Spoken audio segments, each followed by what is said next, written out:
Income, धन, लक्ष्मी बेहद आवश्यक है। हमारे जीवन में संचार के लिए, भोजन यापन के लिए, जीवन यापन के लिए धन की आवश्यकता तो सबको पड़ती है। कोई अन्य दोष, कोई बुरा कंजंक्शन, चंद्रमा की कोई नकारात्मक स्थिति तो नहीं है। अगर है तो फिर ज्योतिषीय परामर्श के द्वारा आप उसे बेटर सॉल्व कर पाएंगे।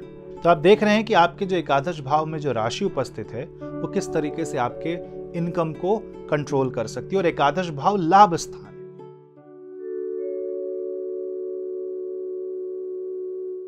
नमस्कार मित्रों, पुनीत एस्ट्रोलॉजी हिंदी के इस एपिसोड में आपका हार्दिक स्वागत है। धन की अगर बात करें, आय के स्रोत की अगर बात करें, आपकी इच्छा पूर्ति की अगर बात करें, तो कुंडली में ऐसा कौन सा भाव है जो हमारे इच्छाओं को पूर्ण करता है, जो आय के नए तरीके स्रोत बनाता है और हमारे जीवन में उमंग भरता है। कुंडली में कुछ ऐसे नक्षत्र, कुछ ऐसे भाव होते हैं, कुछ ऐसी ग्रह गणना होती है जिससे हमारे जीवन में धन की कभी कमी नहीं होती। धन भी देखिए दो तरीके का है। एक तो हो गई आपकी मंथली इनकम, अब वो बिजनेस से आए या सैलरी से आए, और एक हो गया कि आप सारे खर्चे करने के बाद कितने रुपए, कितने धन को जमा कर पाते हैं, जो आपकी सेविंग्स हो गई। तो यहां पे हम बात करेंगे इनकम के और आय के स्रोत के बारे में, जो कि कौन सा ग्रह ऐसा है कुंडली में, या कौन सी ऐसी भाव है जिससे हम अपने जीवन में इनकम को बढ़ा सकते हैं, और उसमें अगर कोई त्रुटि है, कोई दोष है, तो हम उसे कैसे ठीक करें। इनकम, धन, लक्ष्मी बेहद आवश्यक है। हमारे जीवन में संचार के लिए, भोजन यापन के लिए, जीवन यापन के लिए धन की आवश्यकता तो सबको पड़ती है। परंतु हम ये भी देखते हैं कि कुछ लोग होते हैं जो बहुत परिश्रम करने के बाद भी धन अर्जित नहीं कर पाते, और ऐसे बहुत लोग होते हैं जिन्हें स्वतः ही धन प्राप्त हो जाता है। वो धनी परिवार में जन्म लेते हैं, उन्हें जन्म से ही सुख सुविधाएं प्राप्त होती हैं। और ऐसे कई लोग होते हैं जो कई दशकों तक काम करने के बाद भी सुख सुविधा एकत्रित नहीं कर पाते हैं। यहाँ पे ऐसे भी बहुत लोग होते हैं जो मेहनत करते हैं, परिश्रम करते हैं, और परिश्रम के फलस्वरूप उन्हें एक अच्छा जीवन भी मिलता है। परंतु जीवन के कुछ वर्ष व्यतीत करने के बाद, पहले परिश्रम करेंगे फिर फल प्राप्त होगा। तो ऐसा क्या है कुंडली में जो आपको ये परिश्रम करवाता है? कौन सा भाव, कौन सा ग्रह अगर खराब हो जाए तो आपके जीवन में जो इनकम है वो लेट आती है। अगर आप धनी परिवार में जन्म लेते हैं फिर भी आपकी इनकम कम है तो भी प्रॉब्लम है। अगर आप निर्धन परिवार में जन्म लेते हैं लेकिन आप अपनी इनकम को बढ़ाना चाहते हैं तो भी यह वीडियो देखना आवश्यक है। यहां पे आपको कोई बहुत ज्यादा ज्योतिषीय ज्ञान की आवश्यकता नहीं है। बस आपको यह जानना है कि वो एक ग्रह आपके जीवन में कौन सा है जो आपके जीवन को बदल के रख सकता है। क्या करें, कौन सा ऐसा मंत्र का जाप करें जिससे हम जीवन में आय के स्रोत को बढ़ा सकें, जो अपने आप स्वतः ही संचित धन में परिवर्तित हो जाएगा। जो हमारे, हो सकता है हम पे बहुत सारे लोग आश्रित हों, डिपेंडेंसीज ज्यादा हैं, कर्जे हैं, और व्यय के मार्ग भी खुलते जा रहे हैं। तो जब तक आय का मार्ग नहीं खुलेगा, व्यय और आय में सामंजस्य नहीं आएगा, तो तब तक हमारे जीवन का जो लाइफस्टाइल है, जो जीवन की जो जीवन जीने की जो कला है, वो बढ़ के नहीं आएगी, वो निखर के नहीं आएगी। और ऐसे बहुत सारे लोग हैं जो इसी धन अर्जन के कारण अपने मन के भाव को व्यक्त नहीं कर पाते। हो सकता है कि आप लोग जो देख रहे हैं उनमें से कोई सिंगिंग का शौक रखता हो, गायन का शौक रखता हो, कोई संगीत का शौक रखता है, किसी को वीडियो बनाना है, लेकिन शायद आप किसी कंपनी में जॉब कर रहे हैं। मैं ये नहीं कह रहा कि जॉब करना गलत है, मैं ये कहना चाह रहा हूं कि ऐसा क्या हो रहा है कुंडली में जो आपको बांध के रखता है, विवश करता है, और फिर हम कैसे उपाय करें कि वो विवशता दूर हो जाए। यहां पे आपको कुंडली में अपने एकादश भाव के स्वामी को देखना है। कुंडली का जो खांचा है, जो आपकी जो जन्म कुंडली है, उसमें यहां देखिए स्क्रीन में आपको एकादश भाव दिख रहा होगा। इस एकादश भाव में 1 से लेके 12 तक राशियां होंगी। फर्स्ट राशि से 12 राशियां होंगी।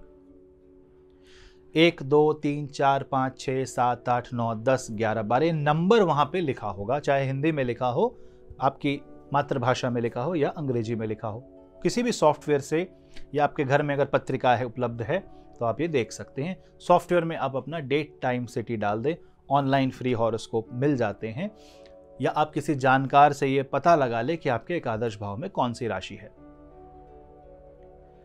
मान लीजिए आपके एकादश भाव में मेष और वृश्चिक राशि है, यानी कि 1 और 8 नंबर लिखा है। इसका मतलब आपकी जो इनकम है, जो आपकी जो विशेष हैं, जो आपकी आकांक्षाएं हैं, उन्हें पूर्ण करने का जो दायित्व है वो मंगल देवता के पास है। तो यहां पे आप न सिर्फ ग्रह की उपासना करें बल्कि ग्रह से संबंधित देवता की भी उपासना करें। तो सबसे पहले आप मंगल ग्रह का उपाय करवा लें। कुछ ना समझ में आए तो मंगल ग्रह के पौराणिक मंत्रों का जाप करें। ओम अंग अंगारकाय नमः इस मंत्र का जाप करें और हनुमान जी की उपासना करें। इससे क्या होगा कि आपकी आय में जो बंधन लगा है वो दूर होगा और नए नए प्रकार के रास्ते खुलते चले जाएंगे। यहां पे एक बात मैं स्पष्ट कर दूं कि किसी भी राशि के जातक के लिए कर्म से बढ़कर कुछ नहीं है। कर्म तो करना पड़ेगा, परंतु ये उपाय थोड़ा रास्ता क्लियर कर सकते हैं, गाइडेंस दे सकते हैं, ये बता सकते हैं कि वो रास्ता खुला है, उधर जाओ, चलना आपको पड़ेगा। ज्योतिष मार्ग बताता है, मार्गदर्शन करता है, परंतु कर्म को रिप्लेस कभी नहीं करता। आपके लिए कोई ज्योतिषी कर्म नहीं कर सकता, ज्योतिष विद्या आपके बिहाफ में कर्म नहीं कर सकती। कर्म आपको करना है, परंतु इस तरह से ज्योतिषीय सलाह से आप अपने जीवन को उत्तीर्ण बना सकते हैं, आगे बढ़ सकते हैं, अपने आप को सफल बना सकते हैं, धन प्राप्त कर सकते हैं।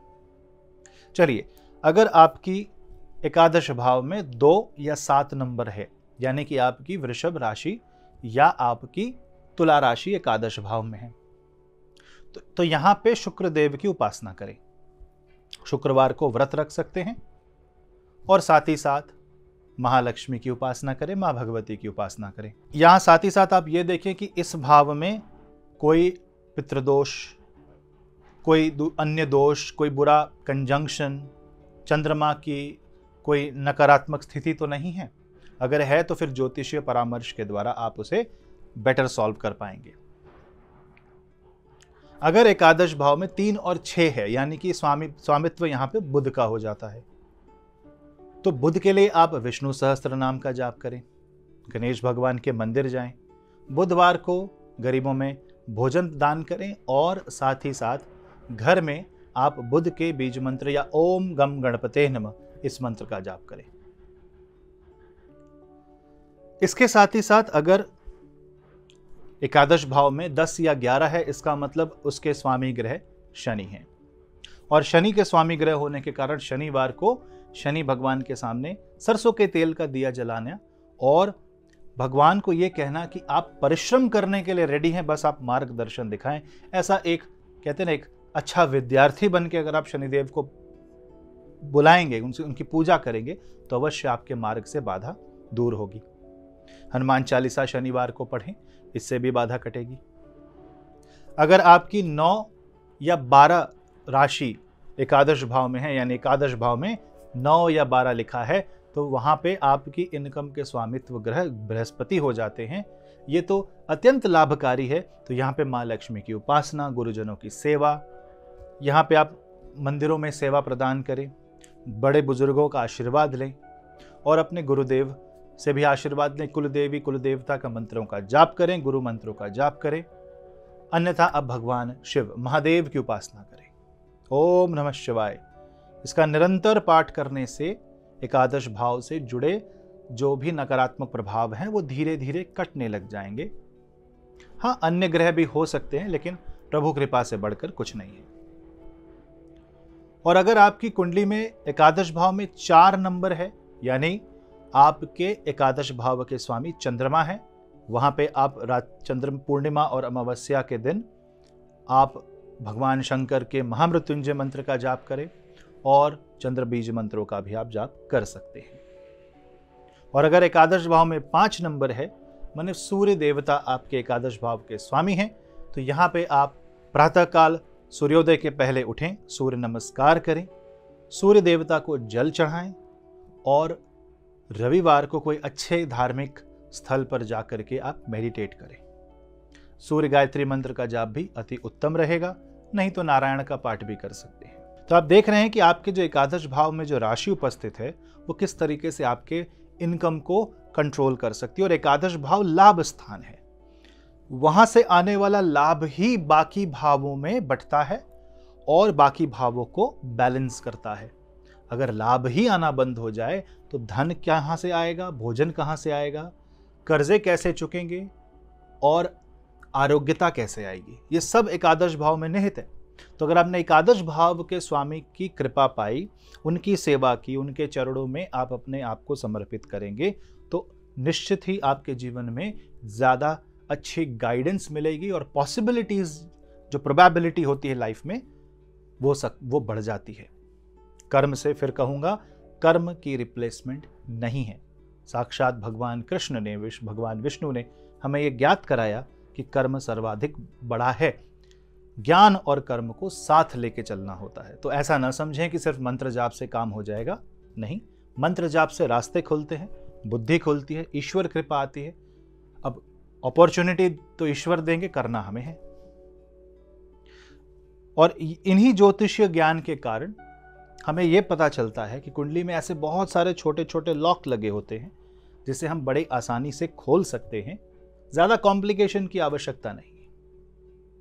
और अब एक बात उनके लिए जिन्हें ज्योतिष विद्या का कोई ज्ञान नहीं, उन्हें यह भी नहीं पता कि उनके जीवन में जन्म तिथि क्या थी, शायद एकादश भाव तो क्या, कुछ भी नहीं पता, तो भी निराश न हो।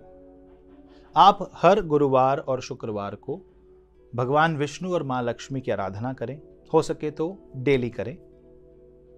घर में श्री यंत्र को स्थापित करें, नहीं तो बस आंख बंद करके ओम नमो भगवते वासुदेवाय इस मंत्र का जाप करें और लक्ष्मी गायत्री मंत्र का जाप करें। शुद्ध रूप से, शुद्ध मन से, तन मन को शुद्ध करके प्रातःकाल उठ के सूर्योदय के पूर्व इस मंत्र की 11 माला जाप करें, लक्ष्मी गायत्री मंत्र की।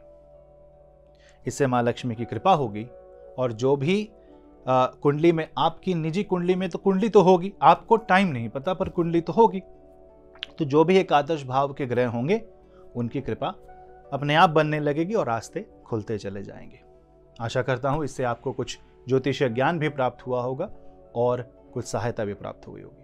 अपने सुझाव कमेंट सेक्शन में अवश्य दें। चैनल को सब्सक्राइब करें, लाइक करें और वीडियो को शेयर करना ना भूलें। मिलता हूं मैं आपसे अगले वीडियो में, तब तक मैं आपका होस्ट पुनीत। नमस्ते।